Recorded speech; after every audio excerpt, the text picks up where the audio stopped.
Assalomu alaykum hammaga.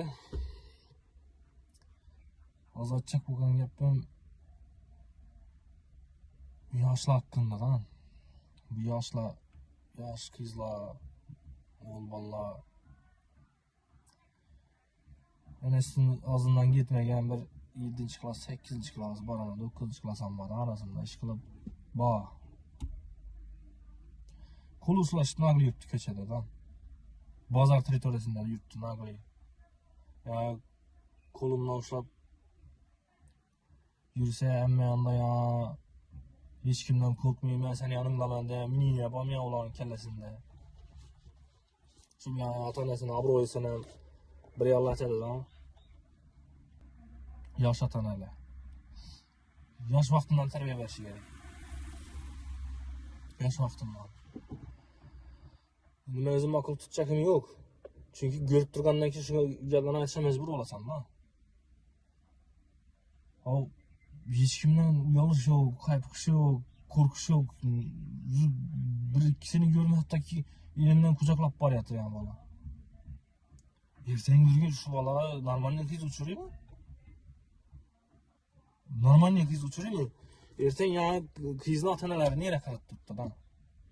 Qizning ota-onalari ertangi kun qizini yaxshi yerga chiqarajak bo'lsa, yaxshi tarbiya berishi kerak.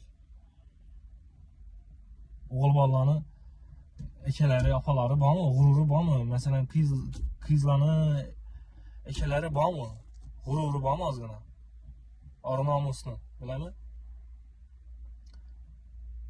Yaxshi tarbiya berishga kerak turgan odamlarning bolalarini ham ta'sir etadi. Qiyin bo'ladi ulardan tarbiya berish.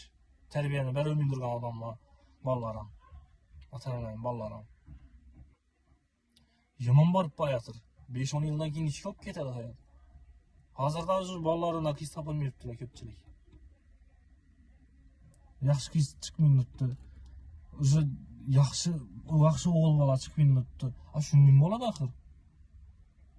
Yaxshisi topilmaydi axir borishdan. Nima uni olacaksan?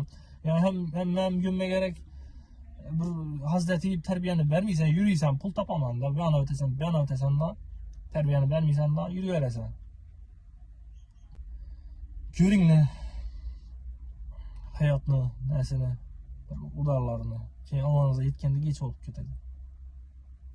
Ko'proq adam görüş için like basınlar, komentar yazınlar. Cevapta ta'sir etsin odamlara bir.